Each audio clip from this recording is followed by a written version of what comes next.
Fat loss is literally the simplest hard thing in the entire world. If you don't know me, my name is Haley. I'm a realistic and balanced bestie helping you build a stronger brain and body. This is part 4 of your all-inclusive guide to having the most successful fitness transformation literally ever.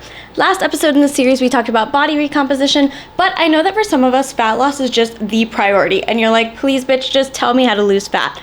So fat loss at its core is very simple. Eat less calories than your maintenance calories and you will lose weight. Where it gets complicated is when you start to factor in things like hormones, SSRIs, birth controls, thyroid issues, and so much more. However, I think that people really can't be sure that it's one of those other factors until they've actually committed to trying to reach the goal of fat loss in the right way first. I know that's harsh and maybe even controversial, but in my experience, a lot of people are really quick to blame their inability to lose weight on those factors or even other factors, which just causes them to give up and mope around about this excuse instead of finding ways to meet their goals in spite of whatever might be holding them down. And I'm not saying it's going to be easy because of course the protocols for someone who say has PCOS versus someone who's on SSRIs is going to be inevitably different.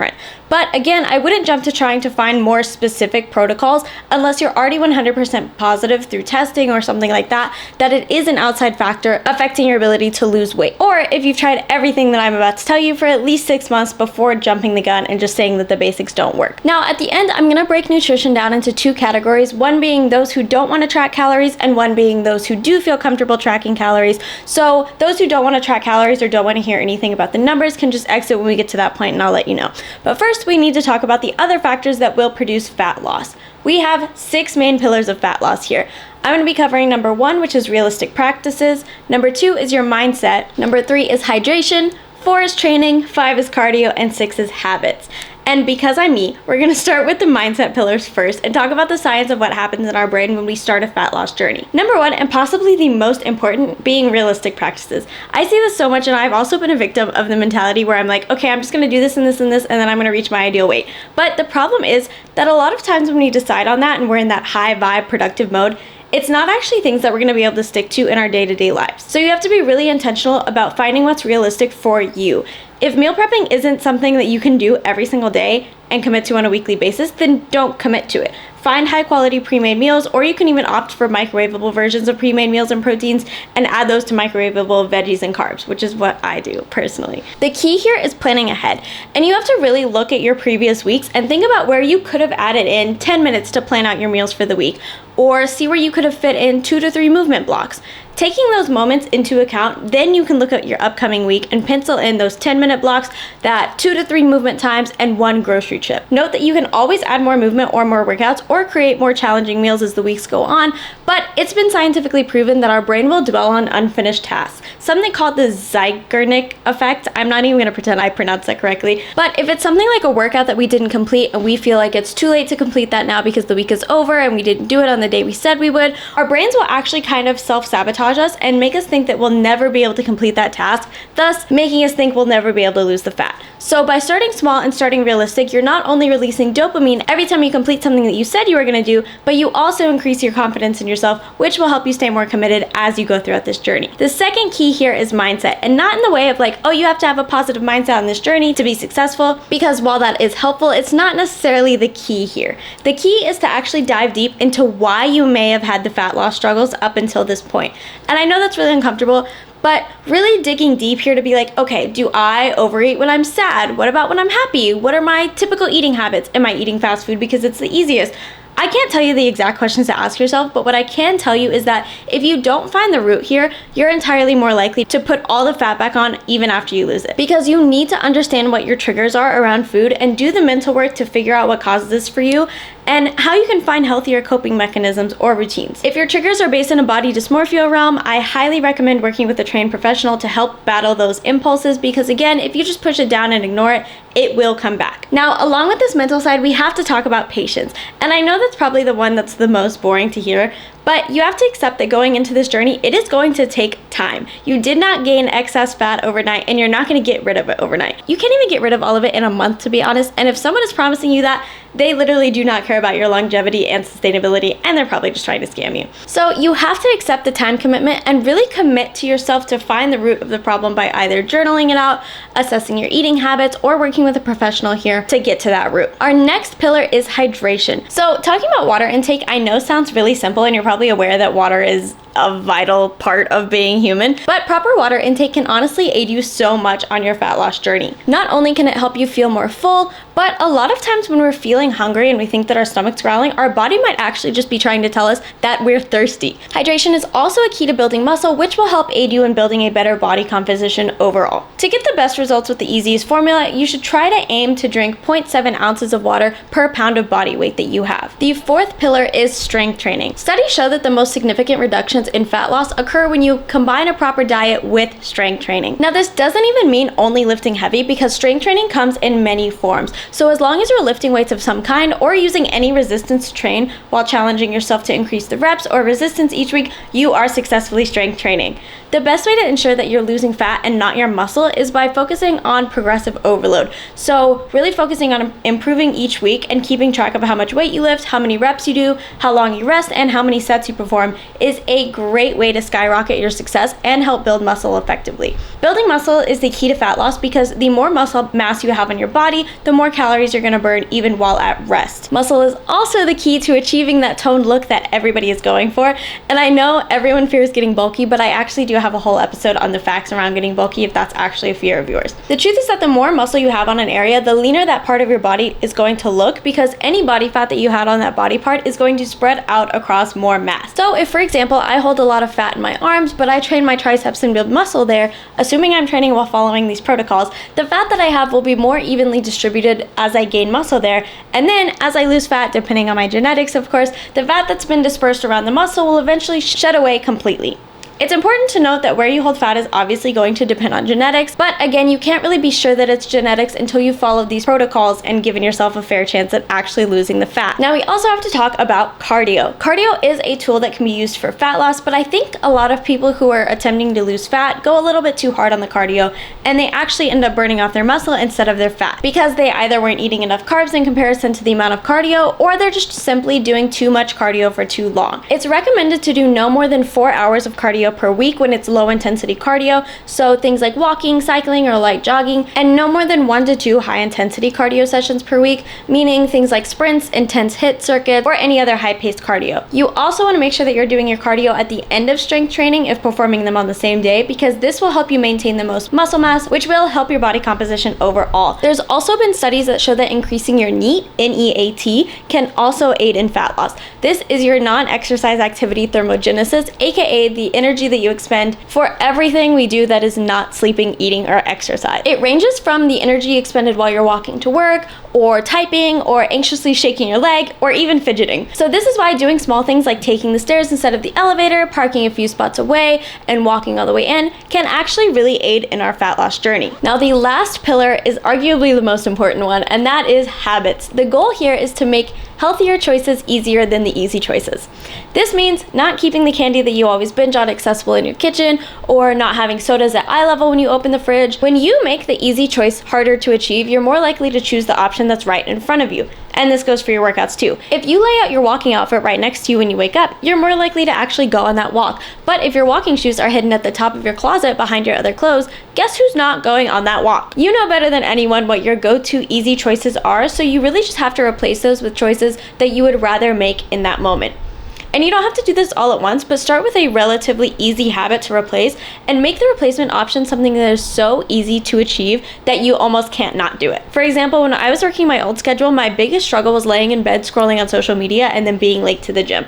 So I started putting my phone on the other side in the room and even locking all my apps so that I physically could not scroll, because I knew that I had to turn it into something that it was physically impossible to do so that I could actually break that habit. You can also try implementing habit pairing whenever you can, and this is where you pair a habit that you're already doing with one that you're trying to implement. So if you want to drink more water, bringing a full water bottle in the car with you on your way to work is going to help you achieve that, because as you are already doing something that you do every day, which is driving to work, you can now just bring that water bottle, sip on it while you drive, and then you are killing 2 birds with 1 stone. Now it is time to talk about nutrition. First, I'm going to cover all of the basics that apply to people who are tracking and people who aren't tracking, and then I'll tell you where to click out if you're not interested in hearing about the calorie counting. The biggest misconception that I want to address is that certain foods are better for fat loss than other foods. There are no good and bad foods. You have to remove the label from foods if you want to have a sustainable relationship with food in general. Think about it like when you're spending money. You don't say, oh, I'm spending good money today, or I'm spending bad money today. You just spend money. Now, of course, there are more productive ways to spend your money, and you want to make sure that you're covering all your basic necessities first so that you don't suffer, which is kind of how I want you to think about your food intakes. Your basic necessities are going to be things like protein, unprocessed carbs, healthy fats, and fruits and veggies. Then any other food that you eat on top of that is just the equivalent of treating yourself to a little gift on payday. When you look at it like this, you know that one little gift isn't going to financially bankrupt you, just like you know that a few treats isn't going to completely halt your progress in the gym. And I think the problem when it comes to fat loss is that people want to hear things like, cut out all dairy and you'll get a six-pack, or never eat a carb again and you're gonna have shredded arms. But not only is that not sustainable, but it also doesn't teach you how to actually make this a lifestyle. I've actually had to personally turn away a few clients over the years when they want me to give them super strict meal plans that they can just follow to reach their goals. And while I do think that having meal plans can help when it comes to recipes and getting ideas and things like that, it's ultimately not gonna teach you how to actually be successful in this journey, because the second you get into a situation where you can't eat your meal plan or you go somewhere that doesn't fit into your meal plan, most people are just gonna say fuck it, and then they're never gonna attempt to make healthy choices again. And while I understand the appeal of meal plans and how it would just make things easier to not have to think about it, my goal is actually to teach people how to make meal choices that fit into their life instead of trying to make their life fit into their meals. So let's talk about the real balance of building a meal. When you're focused on fat loss, there are 5 main things that you really need to focus on nutrition-wise, and if you do these consistently, you're not only gonna feel better, but you're gonna start to see noticeable differences in your body composition. Now, here's the thing. I do think the start of your healthy eating journey requires a little bit more discipline and restriction than it will as you get more accustomed to it. So obviously, while I preach everything in moderation and adding instead of restricting foods, the first few weeks are gonna take some sacrifice. I typically recommend my clients to just pick one thing that they wanna cut out for 30 days, usually something that they know that they tend to indulge in a little more than other foods. For me personally, it was Reese's. For you, it might be soda, candies, Oreos, or anything that you typically reach for to curb some kind of craving. Again, this isn't a forever thing, but it's important to learn how your body feels when you're fueling it with foods that actually make you feel good physically. Once you know this difference, you're gonna notice that you're naturally just gonna be like, do I really want to eat 6 Reese's cups right now when I know it's gonna make me feel like shit? And then you'll be like, no, probably not. I'm just gonna have one so I can enjoy it but not feel terrible after. And before you ask, I used to literally eat 6 to 10 Reese's cups every single sitting. It was actually a problem. So for your fat loss fundamentals, number 1 is going to be eating carbs in line with your activity level. You do not have to be scared of carbs, and you don't have to avoid them just to lose fat, but it can be helpful to base your carb intake around how much you move throughout the day. So if you're someone who's more active, say someone who's doing more than 7,500 steps a day, training really intensely for more than 45 minutes multiple times a week, or you work a really labor-intensive job where you're lifting things all day, then you might want to have 2 to 3 servings of carbs per day. And this equates to 2 to 3 cupped handfuls of carbs per day. I highly recommend the hand portion method to people who don't want to count calories because it offers an incredibly helpful point of consistency here. So when I say cupped handful, I want you to hold out your hand like someone is about to pour some M&Ms in it, and that whole surface from your fingers to the end of your palm is your serving size for this. So if you're less active, maybe you sit at a desk all day, or you're standing moderately still at a retail job, or you're just getting less than 7,500 steps in a day, you probably don't need as many carbs throughout the day to sustain your energy levels. So 1 to 2 servings of carb per day is a great place to start in this case.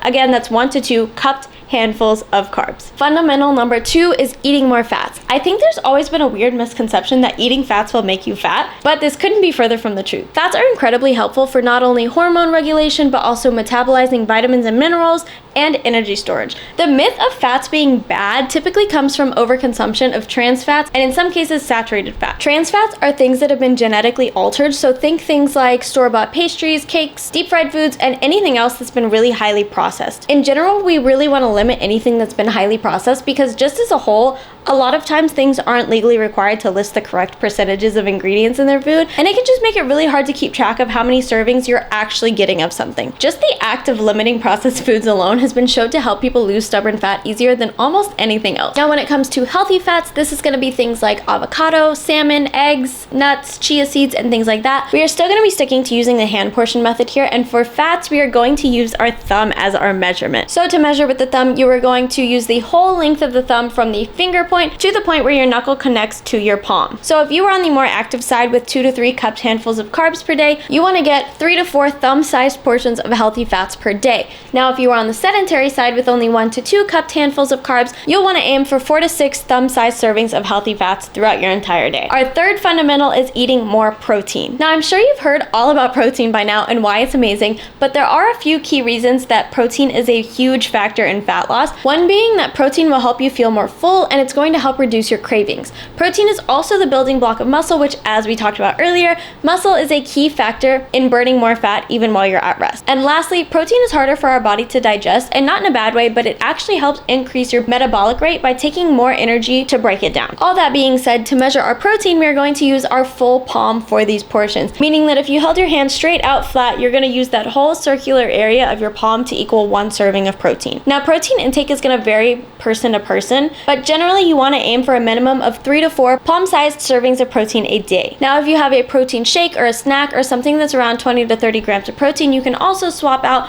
one of these palm-sized portions for that snack. As a little bonus, I've also added a list of high protein sources in the description for you to just screenshot and access really easily. Our fourth fundamental is to watch your drinks. And by this I mean, sometimes we, myself included, convince ourselves that liquid calories don't count because they don't really fill us up. And we don't notice how much we drink because we just mindlessly sip on them. And this can add up to a lot more fat gain than we even realize. So just limiting your drinks that aren't water to just 1 per day will make a huge difference. And if soda is your big weakness, I would try to just whittle it down to 2 to 3 sodas per week, or swapping out your nightly soda for a flavored sparkling water or sparkling soda. I know they're super trendy right now, but I honestly think it's for good reason, and I think brands like Poppi really do it right, so I highly recommend swapping out your soda for those. Our fifth fundamental is to eat more fiber. Fiber is one of the biggest keys that people miss out on when it comes to fat loss, and I really think we underestimate how much a well-working bowel system can really affect our body composition. I've said it before and I'll say it a million times, but so many of the greens powders are literally just filled with fiber, and that's why people think that the greens powders magically snatch their waist,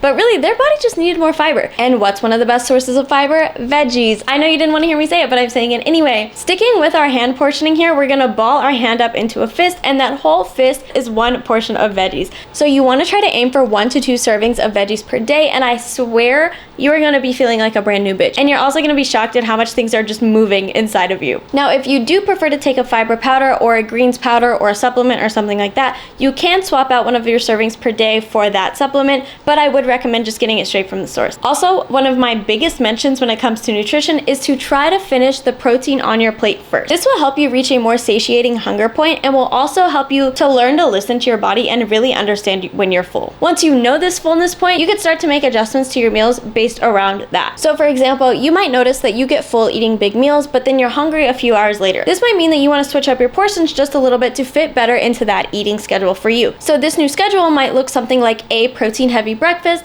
maybe a carb and a fat as a snack, a protein, veggie, and carb for lunch, and a dinner with protein, veggie, and fat. Overall, the goal here is to find what works best for you, and remember, portion recommendations are a whole day's worth of servings, not per meal. I feel like I just have to really reiterate that. Now, I'm gonna be talking about the calorie side of things, so if that's not something you're interested in, I suggest clicking out right here, and I'll just see you here next week, okay? I love you, bye! So for calories and macros, I'm going to make this very, very simple for you. I've linked all the calculators that I'm about to mention in the description below, and I'm gonna walk you through how to use them right now. So first, we have to determine your weight or your best guesstimate of it. Using that, you'll enter your metrics into the calorie calculator to determine your maintenance calories, and then you're going to determine your deficit.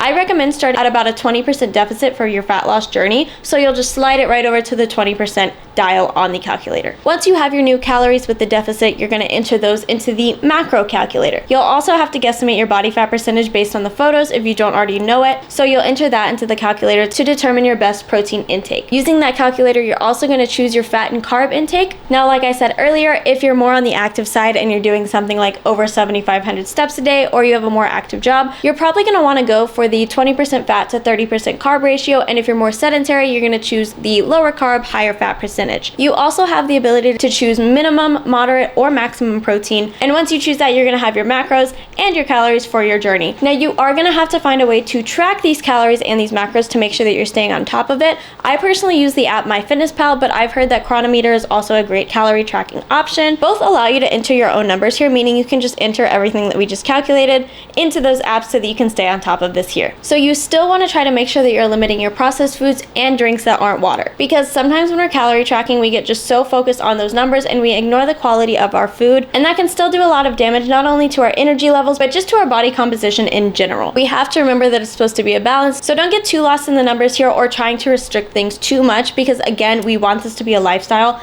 not something that we're forcing for just a short period of time. It's also important to note that once you've lost about 25% to 40% of your total body weight, I would actually recommend recommend reassessing your maintenance calories and going back to those for a month or two before going back into a slight deficit if you would like to continue losing fat. Doing that is just going to really ensure that you're not pushing your body too low with your calories and that you're giving yourself a little bit of a diet break, so to speak, so that your metabolism doesn't get too thrown off here by being in a deficit for too long. And that is it. There we have it. My whole entire fat loss fundamentals and everything you need to have a successful fat loss journey. If you've enjoyed this episode, please share it on your story and tag me, and make sure that you're subscribed if you're listening on YouTube or following me if you're listening on Spotify. You can also find all of my social media under Haley Lene to stay up to date on my own fitness and mindset journey and see all the fun things that I learn along the way. Until next time, be kind to your mind, to your body, and to others, and happy healing.